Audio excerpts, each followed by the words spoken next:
دوستو،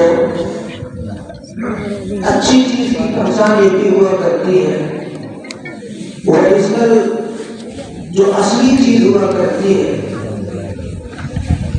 کہ اس کو آدمی اپنے سامنے تیار کرے اور کرائے۔ جیسے آپ نے دیکھا ہوگا فخر کے ساتھ وہ کہتے ہیں کہ ہم نے یہ مٹھائی اپنے سامنے بنوایا، ہم نے یہ کام اپنے سامنے خود کیا ہے، کرایا ہے۔ قاری صاحب اور روپ کے اندر وہ خصوصیت تھی، قاری صاحب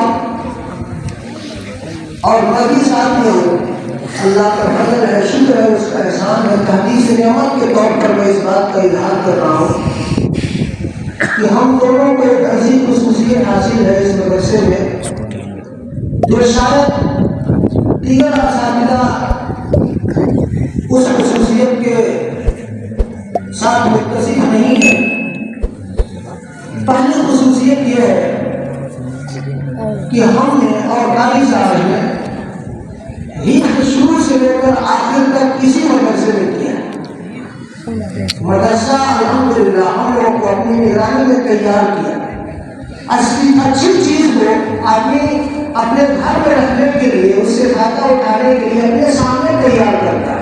اللہ کا شکر ہے مدرسے میں تیار کیا، اور قاری صاحب ہمارے ساتھ رہے، تقریباً 26-27 سال تک ہم لوگ ایک ساتھ رہے، شروع سے آخر تک ایک ساتھ کی ہم لوگ شروعات کی۔ اس کے بعد سے عربی فارسی میں نے شروع کیا، قاری صاحب 5 سال سے پیچھے ہو گئے، تو قاری صاحب کی لائن بدل گئی، انہوں نے قرأت پہ محنت کیا اور کئی مدرسوں میں انہوں نے دارالعلوم دیوبند بھی رہے۔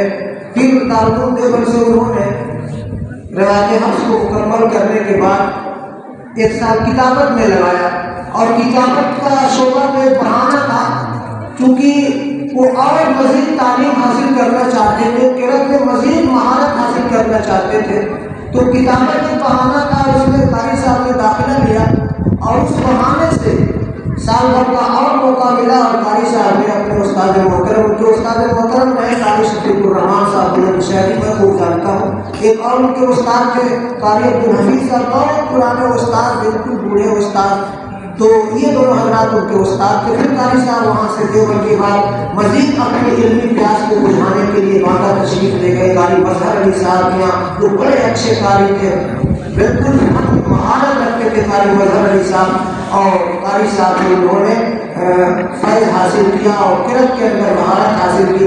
بہرحال تو قاری صاحب کو خصوصیت حاصل رہی، انہوں نے ہی پر مکمل کیا، بڑے اچھے حافظ تھے ماشاءاللہ۔ حضرت محمد صاحب نے اس کا اظہار کیا تھا جنازے کے اندر، جب سے وہ حافظ ہوئے اس وقت سے لے کر کوئی سال ایسا نہیں گزرا کہ انہوں نے تراویح نہ سکھایا۔ بندہ بھی الحمدللہ اللہ کا کرم رہا کہ بندہ بھی اب تک اس سے جڑا ہوا ہے، اور اللہ کی مہربانی ہوتی ہے۔ میں بھی قرآن سنا کر آتا ہوں، دعا کریں کہ ہم سب قرآن کی خدمت کرتے رہیں، اور اسی طریقے سے قرآن کی خدمت کرتے کرتے ہم سب اس دنیا سے جائیں اور ہم سب کی آنکھیں بند ہوں۔ آئیے، میں اس لیے سنایا کہ قاری صاحب کے ہی ایک دوست ہمارے اس اسٹیج پر تشریف فرما ہے، اور ان کو پتہ چلا کہ انہوں نے بڑا اپنے غم و غم کا اظہار کیا۔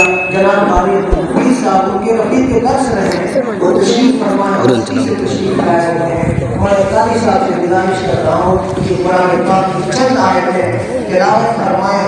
جناب قاری عبدالحمید صاحب جو مہمان کی حیثیت سے ہمارے درمیان تشریف لائے ہیں، اور قاری صاحب کے نام پر جو تعزیتی پروگرام ہو رہا ہے، اس پروگرام میں شامل ہونے کے لیے تشریف لائے ہیں۔ جناب قاری عبدالحمید صاحب، میں آپ سے گزارش کر رہا ہوں کہ آپ تشریف لائیں اور قرآن پاک کی چند آیتوں کی تلاوت فرمائیں۔ جناب قاری عبدالحمید صاحب، پھر اس کے بعد سے بہت مختصر بیان حضرت محمد صاحب کا پھر دعا ہوگی انشاءاللہ۔